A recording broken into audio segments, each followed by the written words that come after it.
Good afternoon and welcome to an IT Executive's Guide to Reducing Physician Burnout, a Health System CIO Media Inc. production sponsored by Imprivata.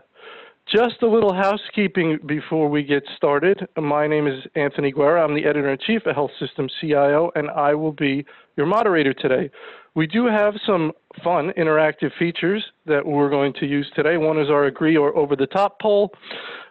Questions or comments, we certainly encourage for everyone to send in. We'll take those later in the program. And you can use the Q&A box. And we've got the URL for the slide deck that you can download if you choose.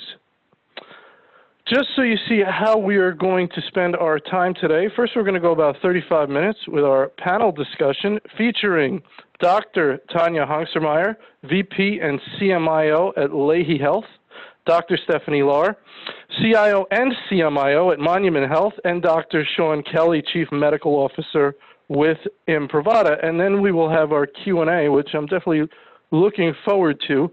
Based on our topic, I think we're going to have some good questions. So, without any further delay, I want to start our Q&A right now. So, Tanya, can we start with you? Please give me an overview of your organization and your role. Sure.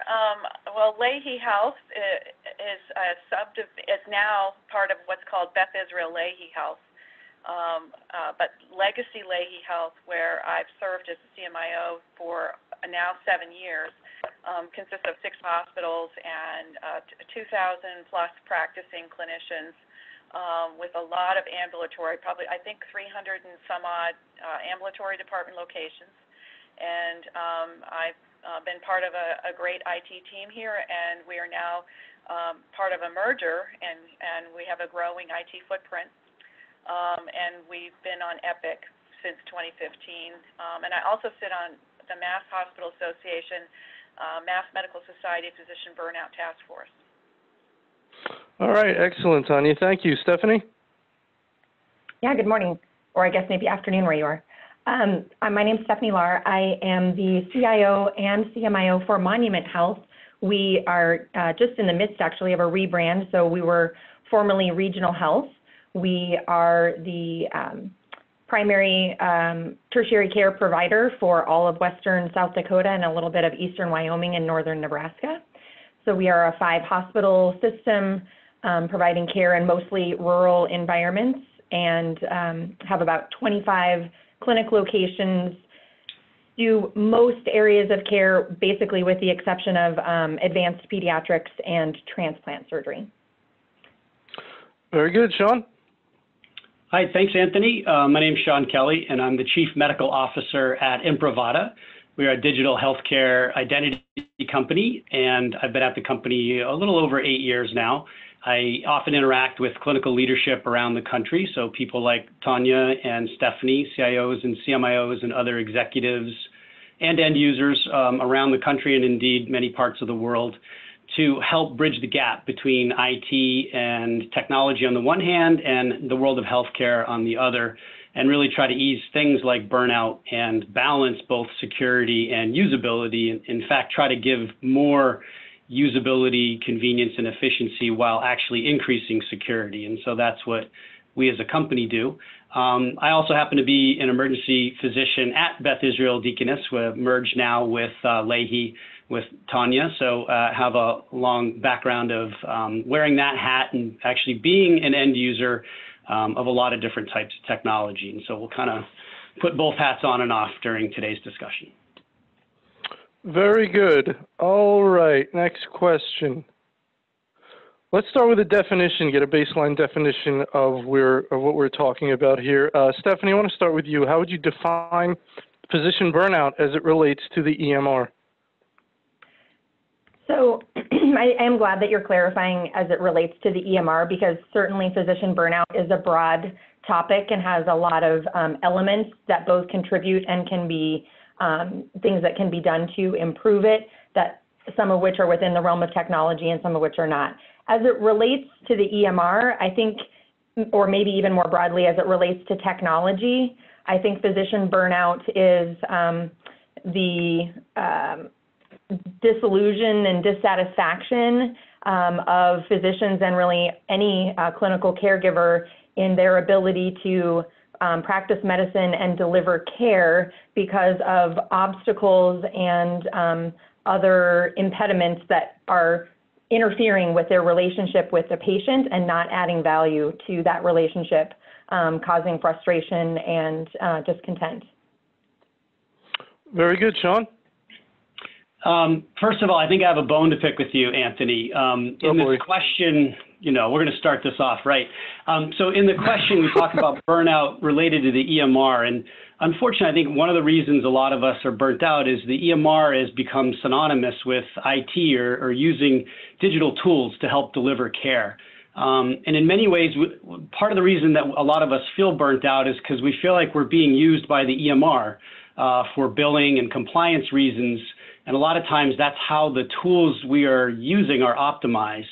And we're becoming almost, slave to that rather than the other way around for physicians and nurses and other caregivers to actually be able to use technology that they like and want to use to help deliver care. And so I think I just want to clarify, I would like to answer the question with regard to the EMR, but really all of digital tools and IT in healthcare, because I think that a lot of doctors, nurses, and other caregivers actually like technology. We use technology in our consumer lives, our private lives.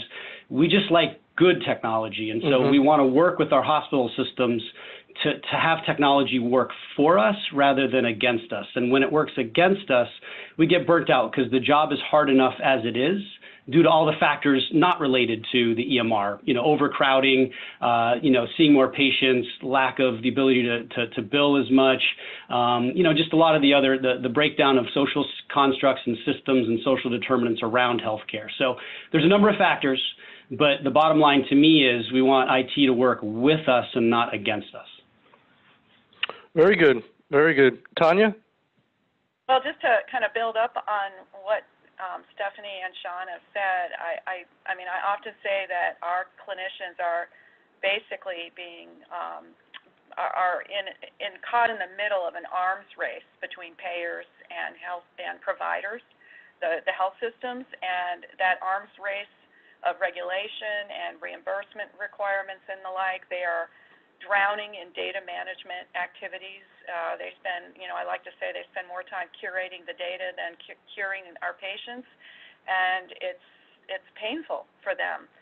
So, and I agree that the EHR it becomes like the front line receptacle of all of that administrative overhead, but at the same time, the EHR itself, the maturation of the vendor community and the tools and how we use them, I think we're early in the development of EHRs that are usable, and we're early in the market forces that would help us make them usable, to leverage more advanced technologies. Very good. Thank you for that. Okay, priorities. This is a CMIO question or a CIO question. Stephanie's both. Where is this on the list of your priorities? Let me start with you, Sean. Very high. I think that, we see users kind of at their wits' end, and these are some of the most talented, high-priced, high-yield workers out there. This goes for not just doctors, but particularly nurses and then other caregivers. And, in many ways, nurses make the world go round for patient care. And we see a lot of burnout. And I really do think it affects patient care strongly. If you can't keep your people happy and let them do their work, patient care, the quality of care suffers, efficiency suffers, productivity suffers, but more importantly, care suffers. So don't make no mistake, there's a lot of human impact. We can go into a discussion around the finances behind it. Having providers burn out, the emotional and financial impact is huge, and then replacing workers, that's not easy. Replacing one physician can be, many hundreds of thousands of dollars problem. And so, for multiple reasons, it's extremely high priority for just about every hospital that we work with. It's reflecting on patient care, it's financial, and it's a number of factors. So Tanya, to you, and I guess if somebody were to answer this question that it isn't a big priority that would be troubling to you if they were in a position of authority. Absolutely. I mean, for us, it's top of mind every day in our IT department, and it's become top of mind for our clinical and operational leaders as well. And, I was sponsored to participate on the state burnout task force exactly because it is such a high priority. We think it is a national crisis, and we basically take the well-being of our caregivers very seriously, and use that's a guiding principle is making sure that the decisions we make and the investments we make are driven by a focus on improving our caregiver wellness. Very interesting. Stephanie? I mean, I think those are all great answers. I don't have a lot to add. I certainly would not disagree that it is an utmost priority. And I mean, really, it actually just kind of is the fabric of what we should be thinking about as particularly clinician leaders in the realm of technology. The reason to have clinician leaders in CMIO and CIO and other kinds of roles, or working within the vendor community, is so that we really can have a strong focus on ensuring that the tools that we're bringing to bear are not contributing to physician burnout or other clinician burnout, or passing the buck down the line from physician to nurse, et cetera, but rather improving the experience. Very good. Very good. All right. I had a question about is this a crisis, but I think we can all agree that it is. So we are going to skip that one, and we're going to go to a question just for Sean with his unique positions, the unique hats he holds. So Sean, every study about the EHR is identifying it as a lead contributor to burnout. You're a user, and you're also with the vendor that helps to alleviate this. So I think what we're asking you here is, are you seeing improvement on the user side? Are you able to affect customer satisfaction improvement on the provider side? So what are your thoughts there about how things are evolving? Yes, fortunately they are evolving. I think there's a lot of good technology that's becoming more available.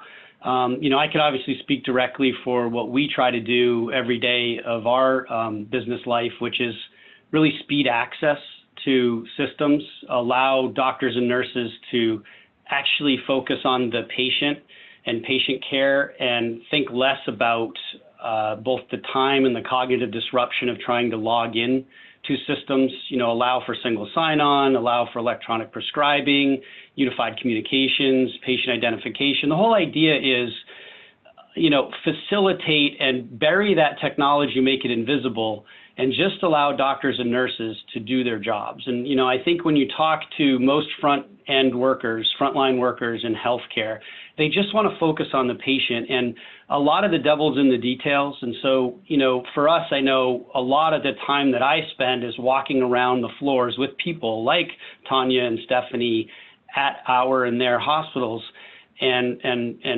healthcare environments to really say, how does a user want to operate here? When they log into the EMR, where do you want to put that computer so they can actually look at the patient? And can you automate things in the background so that you don't have to wait 45 seconds for some system to boot up? And when you're on that system, a lot of people recognize that you can save time or save clicks. I think what it's hard for non-healthcare providers to understand is, yes, it's about the time. Definitely. If you can save someone 45 minutes a day because of whatever password issue, et cetera, of course that's important. But even more important is don't interrupt the thought process of a doctor or a nurse or others when they're caring for a patient. So you would not believe how many interruptions as an ER doctor I already have. And Stephanie and Tanya will tell you this too in their own professional lives. I'm already on 5 or 6 interruptions just with legitimate patient care issues. And so while I'm calculating the thrombolytic dose for the stroke patient in front of me while another family member is interrupting me and a nurse is putting an EKG in front of me, don't stop me and make me remember a password or lock me out of my system, because you just interrupted all of my thought process. And now my brain is scrambled. And as I deal with this IT issue to the side or this billing issue or whatever it is that IT is hurting me instead of helping me with, you just broke my thought process. I forget the maturations of, oh my gosh, they have renal failure. I have to dose this differently. So that's like a glimpse into what we all understand is it's let us do our jobs. And yes, technology is now maturing. There are a lot of good options out there. We as vendors and clinicians are working together to affect change. Excellent, excellent. All right. I think this one is very interesting to me. And let's start with you on this, Stephanie. So we do a policy update every quarter with Dr. John Halamka, who I'm sure you're all familiar with. He's nationally known, but certainly in the New England area. 99%, or not 9, maybe 90, I think I overstated it, but a lot of the information in that policy update was about how the government is trying to reduce the administrative burden on clinicians and doctors. So it's you could see burnout written all over what's coming out, reducing burnout, reducing burnout. Your thoughts on what the government is trying to do? Do you think it will be effective? Do you think it will help? Has it gone far enough? So Stephanie, let's start with you.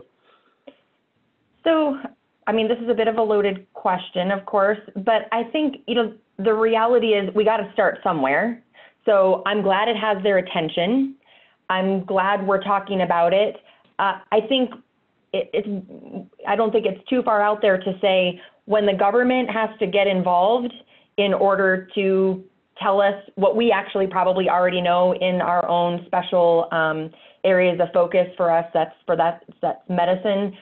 But because we can't pull it together ourselves for a myriad of reasons, when they have to get involved, the reality is it's not going to be executed well or perfectly on the first iteration, but it gets us a start. And again, I think it gets everybody on the same page that you cannot sit back and wait for somebody else to solve this.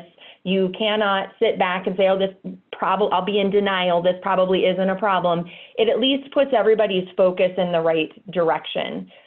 To be perfectly honest, and we've alluded to this a little bit already, what really, really needs to happen in order for the EMR not to be a tool that we, and other technologies that we use against people, but use them with and for people, is a complete overhaul of our payment system. E&M coding, et cetera, is completely antiquated. Even within the medical education system, the way we continue to train physicians and other clinicians to do their documentation and what should be there is antiquated based on things that are, things we needed to do 50 years ago because the information wasn't all in one place. We took those elements and then we built them into how we're going to pay for the care. And that's why you see that our notes are 5 to 10 times longer than in other countries. I think there's a litigious element of that, but I really think most of it comes down to billing and coding. That's somewhat easy to see when you look at the documentation between somebody like an internist like myself, who the only way I have to prove the worthiness of what I've done is to document it to an extreme in some cases, versus a surgeon who is compensated and given credit because of the procedures they do. Their documentation tends to be shorter, but even still, we found ways to put layers of bureaucracy on top of that. Our payers are looking for any opportunity not to pay us, and the best way to do that is, I'm sorry, you accidentally said right, and then you said left. Yep. That we're just not going to be able to pay you for that surgery because clearly it wasn't the right and the left. Okay, so really what is the fundamental problem there? The fundamental problem is the surgery probably went perfectly well and was on the correct side, whichever that one was, the majority of the time. The problem is that we're now using the documentation against people. So I think, again, the attention to it, saying that we're going to start backing off on it is good. The first iterations of this, I don't think are going to get us super far, but it's better than nothing. Excellent answer. Tanya? Well, I think Stephanie very eloquently illustrated this arms race that our payers and our clinicians are involved in. And and I agree that I think it's the right start, but it's going to take a while for this philosophy to really take hold in how we're reimbursed and how the technology evolves. And so we still have to not take our eye off the ball of hoping there's going to be a magic bullet. I think, what Sean described about making sure that we don't put unnecessary tasks on top of clinicians by streamlining the way they engage that technology, but also we have to really think about workforce composition and the work that still has to get done in order for healthcare systems to be reimbursed appropriately for the services we provide. And that means spending a lot of time thinking about how we unburden clinicians of the tasks that still have to get done. I mean, we've got coders and clinical documentation improvement people nagging them continuously, whether they do it over the phone or via notifications in messaging systems and the like. The clinicians feel a lot of pressure to create these long notes, and the worst part is that by creating all these long notes, the charts become poorly usable because they have to spend so much time spelunking in the chart to figure out what the patient narrative really is. So we're still in this kind of vicious cycle, and it's going to take a while for this philosophy and this new disposition that is being proposed by the ONC to really take hold. And I think folks like Sean and Stephanie and I have to still spend a lot of time thinking about what we can do now with making sure the workforce composition, the support staff, the teamwork, the tools that we have available today maximally unburden the clinician of the time they have to spend dealing with this arms race. Yeah, think about what we do to clinicians on a daily basis. So, I might see 35 patients in a shift. For every one of those patients, let's say I see a congestive heart failure patient short of breath in one of the rooms or in a hallway because we're overcrowded. I'll walk in there with a nurse and maybe a med student and a couple of techs and family members, and I'll start doing a history and physical. We'll have a dialogue. While we're discussing that, I may decide that, potentially this is emphysema or it's congestive heart failure. I'll talk about this differential with the patient. I'll discuss that we're going to do some blood work and a urine test and a chest x-ray and an EKG. This is why, this is what we're going to do. Do you have any medical history? I'm going to go through all the elements of what I'm about to chart, and then I'm going to walk out of the room and I'm going to go chart all of those things I just talked about, again, in a way that's really optimized, as Tanya and Stephanie said, for billing and payers in very defensive ways so that they don't not pay us for what we're doing. And then I'm going to go order all the things I just documented on that I talked about doing with the patient. It's incredibly maddening. Did we go to medical school or nursing school to become scribes and data entry clerks? It's very frustrating. And I don't think any of us actually mind working hard. We actually love to work our asses off. Like when we walk home, we felt like we delivered really good patient care, and a lot of it was actually, patient care. Then we don't mind being tired because you did some good for patients and society. You did well and you did good. But if you just spent 85% of your time documenting and ordering things, that's not satisfying. And guess what? It keeps you from seeing another patient or actually providing better care to that same patient. And so if you flip the script and you work with a bunch of other really cool vendors and you actually do natural language processing and use artificial intelligence behind it, and maybe you can pick off elements of that conversation, and this is starting to happen, right? We think, okay, while I'm talking in that room, capture that, put it in the chart, populate it for me, let me review it, and actually maybe start populating orders. And, don't make me be a clerk. Let me be a doctor, and actually I might enjoy my job more.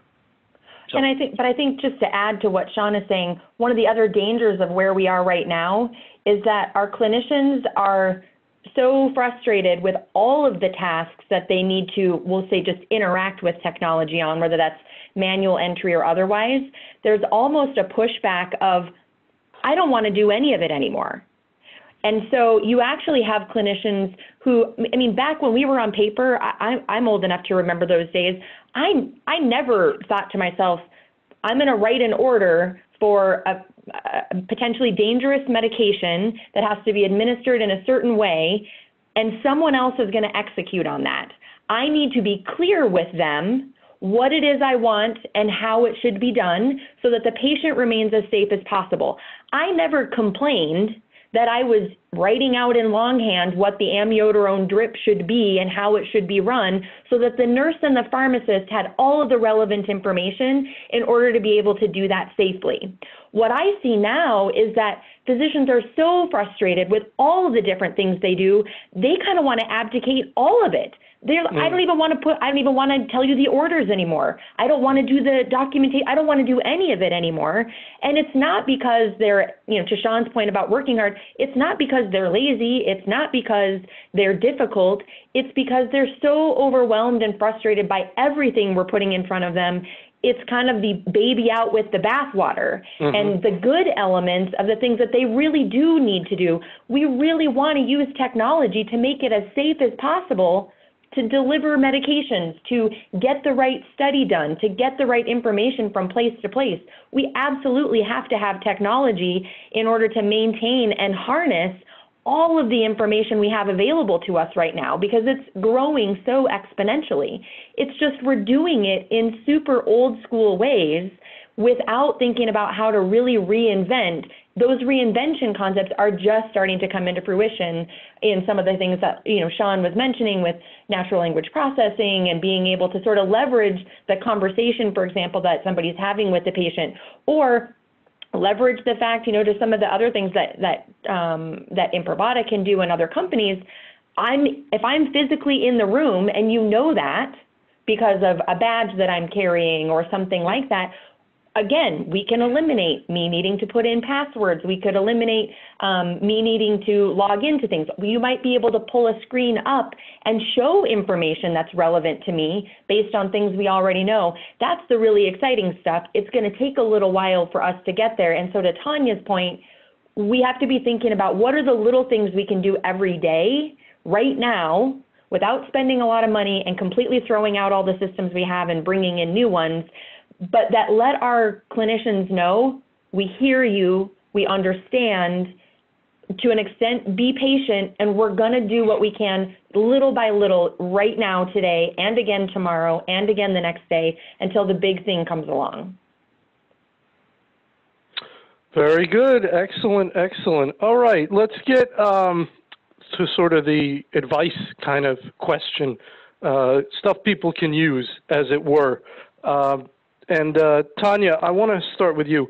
What are some of those little things you're doing in your organization to alleviate this issue?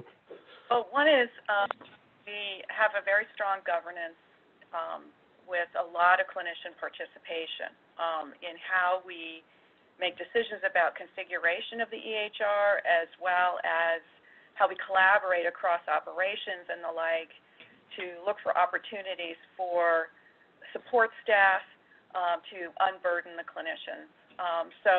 And then finally the training. So we make huge investments in training and outreach. We mine our data. We're constantly soliciting for feedback, but we also look at how our systems are being used, not just by the physician, but also by the support staff and the operational managers, by access and the like. And look for opportunities to not only unburden the clinicians, but also for where things might not be utilized optimally by the support staff in a way that can unburden the clinician. The support staff can do a lot to deal both with the visit-centered activities or the procedure, the inpatient activities in terms of data entry, teeing up data and the like, how we room the patients, how we discharge patients from visits, and even documentation in the room when we have scribes. We're looking at, already made investments in scribes, but we're looking at tools that are coming down the pike from some of the vendors to, the term is ambient clinical intelligence, but experimenting with tools like that so that clinicians spend less time with the screen and more with the patient. We also are performing a lot of outreach. We host sessions with departments or specialty areas. We call them pearl and pitfall sessions, so that clinicians can learn from each other, because we actually do have clinicians who like getting their work done in our environment. We have a lot of clinicians who do well with our technology, and they have good support from their support staff. And the way, what we're trying to do is elevate those examples to see if other departments and other clinicians can learn from each other, perhaps in the same specialty, or create cross-specialty pollination. We want to make positive adoption stories viral across the system the best we can, as we also still recognize and tackle where we think some of the clinicians are struggling.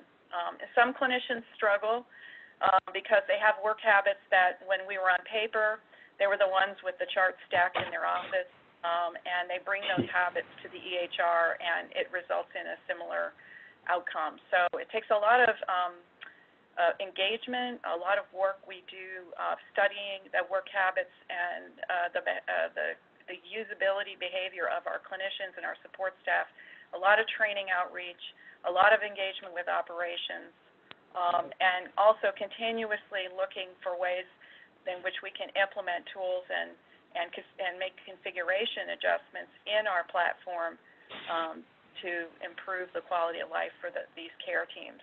So it's a multi-pronged strategy that we deploy at all levels of with all the tools we have in our toolkit. I often say that it's like the collaboration of leadership, operations, training, and our analysts and configuration teams working together to continuously make improvements collaboratively in how we use the technology, how we deploy it, how we train it. Those are the things that we have to do in the short term to make the EHR helpful to the care process. Very good, Sean. What are you working on over at Imprivata? Like, where are you focusing your energy, your thoughts? What do you want to do to some of the tools, or invent new tools? Where do you want to focus your time and energies? I know you want to help alleviate the problem, so you want to make sure things are moving in the right direction as a vendor. So where's your focus? Yeah, exactly as Tanya described. For us, it all starts with clinical workflows. What are the desired workflows? What are clinicians and administrators actually trying to do?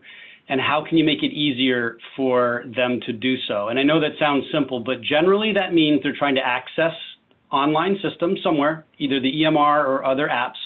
So you have to give them access. So single sign-on and quick access. A lot of times that can involve biometrics or a prox card. Essentially, not just that single sign-on password management problem, but actually running all the systems hot in the background, not closing them out and taking on the tax of restarting them. It doesn't sound sexy, and it sounds sort of simple, but actually it's quite complex to make that technology as invisible as possible. So the first thing is just let people log on and do their jobs without focusing on that process. So that's the foundation of a lot of what vendors like us do. But beyond that, it used to be, and Tanya or Stephanie said this, it used to be a pretty simple equation. I charted on paper, I worked within the four walls of the hospital, and then I went home, and maybe I had to call in to do some things every now and then, but there were kind of four walls in a hospital. Obviously, it's not like that. The continuum of care really is a borderless environment. We are all trying to access our digital workspaces, in mobile devices, on different platforms in different ways, virtual desktops. So, at Imprivata, we try to enable all of those different endpoints for all those users in many different ways. And that means extending the same value prop that we're used to on shared clinical workstations with fast user switching, or, in my own private office, extending that to mobile devices, however a doc or nurse wants to get on, whether it's a shared mobile device or their own device, doing virtual desktop and virtual infrastructures for roaming desktops. It's a fancy way of saying I can log on and get to a chart or whatever I need to, whenever I need to, however I need to. Even medical devices, so many things that used to be mechanical really are software driven now. Infusion pumps and vital sign monitors, Same issue. You need to log on to do your job. You need to have security. Do you think a nurse likes to put, his or her password in on that little keyboard every time they want to change the insulin pump dose? But you better have security on there, because if you double or triple that dose, that can kill a patient. So you need to balance those things properly and make the interface really usable. So Stephanie mentioned proximity awareness and unleashing the power of things like low energy Bluetooth, so you can automate workflows. And again, it gets back to exactly what Tanya said. Rather than pushing technology on doctors and nurses and hospital systems, it starts with, hey, every time my surgeon walks in the room, we want to back off on the security setting and keep that session open, because they're in a sterile environment, they've got gloved hands, and they just want to do their work and be able to look up at the screen, while they're looking at the cath lab, cardiac, electrocardiography, whatever. Let them do their job. And so if you can use proximity awareness and low energy Bluetooth, you can keep all those systems open. It's very, it's simple when you just start with, what are you actually just trying to do? How do you want to do your job? And then you can layer in those technologies behind it. And what good vendors will do will work with other vendors to actually say, how do you want us all to work together to provide that seamless environment for you? Sorry, it's a long answer to a simple question. There's a ton of exciting stuff in the works with a lot of major strategic vendors, and we're all working together to try to simplify that equation. Excellent. Very good. Stephanie, you want to talk about a few of the things you're doing on the ground in your health system? Yeah, I love everything that both Tanya and Sean said, governance, clinician involvement, physician to physician or clinician to clinician training. Those are things that I think we all can be improving and working on. It also makes me think about, the collaboration. There are probably a handful of things that you can do differently, but do well. And so connecting with other organizations, Tanya and I having a conversation about what's working for her organization that then I can borrow and don't have to reinvent. We all need to be out there collaborating, looking to see what others are doing, and not trying to just start from ground zero. Internally, one of the benefits of me being both the CIO and the CMIO is that the technology teams all report to me. And so we are able, what I find with end users at times, whether physicians or otherwise, they've become tolerant to terrible workflows, things that they don't even know how bad they are, nor that we probably have an opportunity to improve them.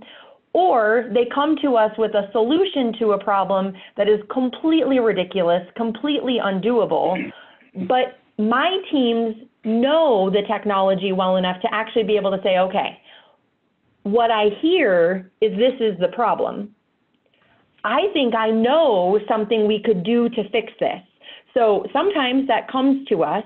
What I'm also working really hard on right now is getting my teams, not just my analysts, not just my informaticists, getting my network engineers, getting my database administrators, getting those teams out into our clinical environments so that they can see firsthand what people are doing and or not able to do, or how difficult it is, because sometimes the end user doesn't even know that it's broken or frustrating or could be improved. That is the knowledge that my teams have, and I want to build their passion around getting out there, seeing what's going on, and then being able to proactively say, hey, I think we could make that better for you, instead of having somebody come to us with an idea that we end up having to say, quote unquote, no to, not because it's a bad problem to solve, but because it's just not the right way to solve it. So rounding and getting the teams out there instead of waiting for them to come to us, and also not stopping with just what you would typically think of as your training informatics and other analyst clinical teams, but really getting the technologists out there to do some of that work. And then finally, what I would say is, we're all becoming very data-driven. You need to measure this. The Arch Collaborative is a great thing to participate in. There are other ways to do it if you don't want to participate in something like that, although I will share that I think there is value because they have been able to aggregate so much data from so many different organizations now.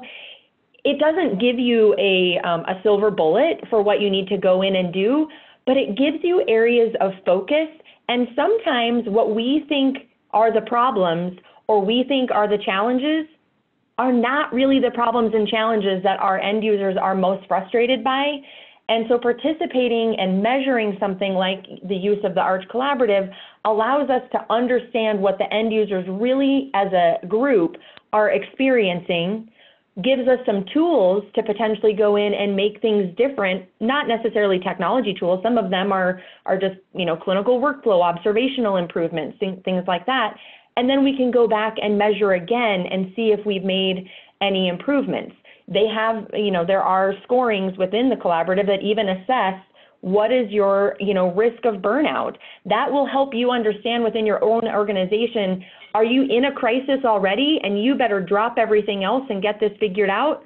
Are you maybe not in a crisis yet, which is fantastic, but gives you an opportunity then to really say, great, I've got engaged people who, relatively speaking, are happy with the system. Let's build on that. But it helps you figure out where to put that energy, and like I say, brings resources to bear to figure out, okay, well, I have a problem with this. Where do I go? Who should I be collaborating with? Tanya's doing this really well. I'm going to go call her. Excellent. Very good. All right. Well, we have an audience question I want to get to. So let me put that out there. Would all the panelists agree that embracing innovation is part of the solution to EHR-related burnout? Is leadership, and I guess this would vary depending on the organization, but in general, is leadership willing to invest the money, time, and resources to address this? Tanya, let's start with you. I mean, obviously being innovative is key. Some of the innovation is technical, but some of that innovation is organizational in terms of culture and beliefs. I think what Stephanie said was so great, because it's often the case that you realize that whole departments can have normalized a really suboptimal way of operating and a suboptimal way of using the technology. And the outreach that we all have to do in order to uncover how our systems are being used, really observe it, and have all levels of our team feel connected to our caregivers and our operational teams, and be mindful and aware, visit, and really see how our systems are being used is key. So I think that the innovation is not just technical innovation. It's cultural innovation, it's workflow innovation. All of those innovations need to be leveraged to continuously drive improvements in how the well-being of our caregivers. So, Sean? I'm sorry. No, Stephanie, go ahead. I'll go to Sean after you. Go ahead.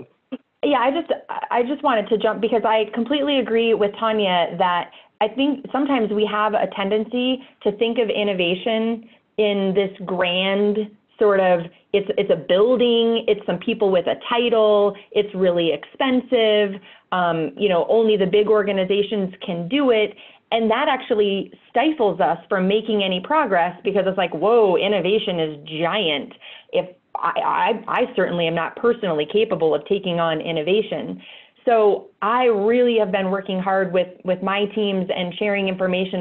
I mean, my definition for innovation is simply the use of creativity and ingenuity to solve the problems that are before us right now. Creativity and ingenuity are not expensive. There may be technology that comes into that. There may not be. You have to have an investment from the perspective of giving some people the time to use that creativity and ingenuity to solve problems, but it doesn't have to be a multi-million-dollar expense. It doesn't have to be another executive with a title in front of them. You don't need to be solving the problems for the entire world. Help your own internal organization today. And Stephanie, we have, I'm sure you'd feel the same. We have a lot of innovation capability that we haven't utilized or leveraged yet, because the whole organization has to come together about how to take advantage of it. And so that's why, absolutely, we really, sometimes people are thinking innovation is a shiny object, and the real innovation is when the organization is capable of operationalizing the innovations we have right sitting on the shelf.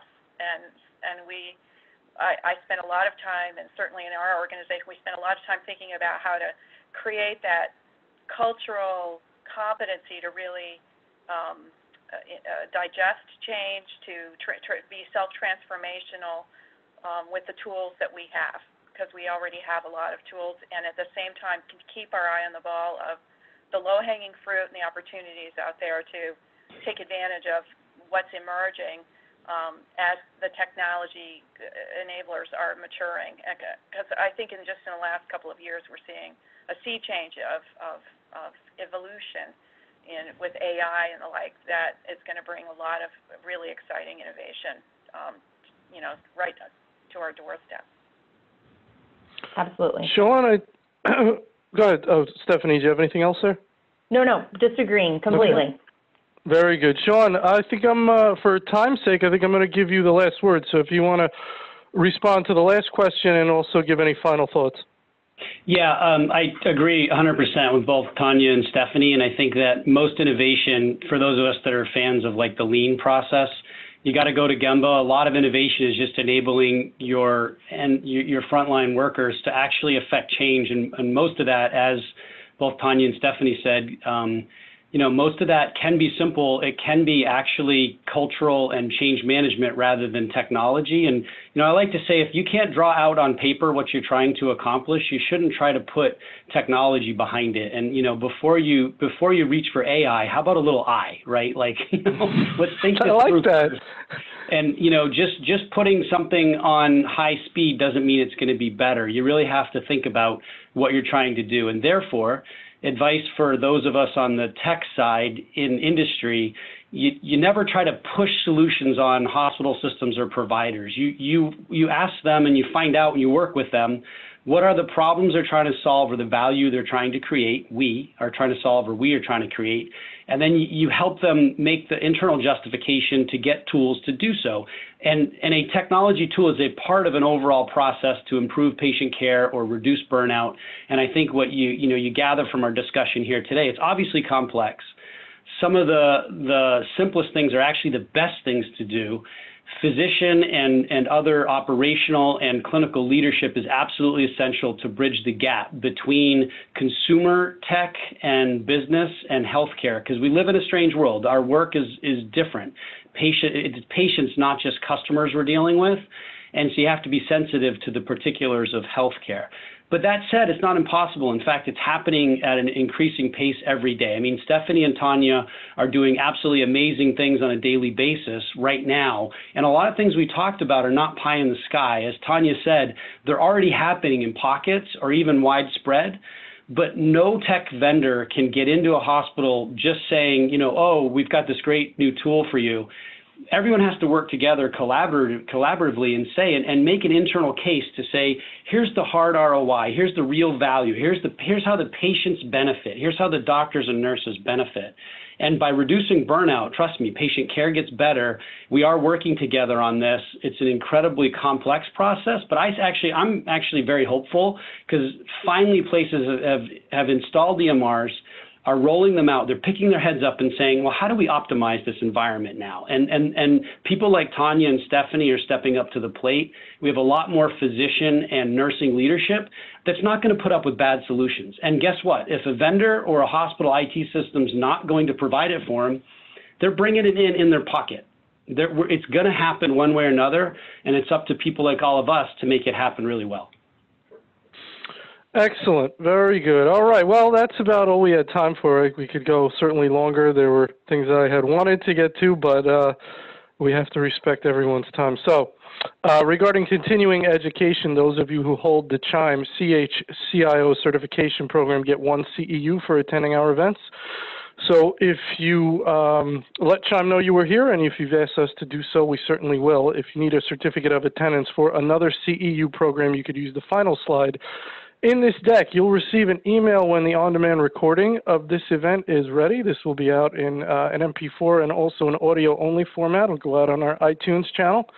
So lots of ways to get the archive. If you'd like to sponsor one of our upcoming events or book a custom event, you can contact Nancy Wilcox from our team. And you can go to our website to register for one of our upcoming webinars. We have quite a few on the registration page. So with that, I want to thank our panel, Dr. Tanya Hongstermeyer, Dr. Stephanie Lahr and Dr. Sean Kelly. What a great conversation. I hope it was very useful, and I suspect it was to our attendees. And I want to thank Imprivata for sponsoring and making the event possible. So with that, everybody have a wonderful day. Thank you. Thank you. Thank you. Thank you.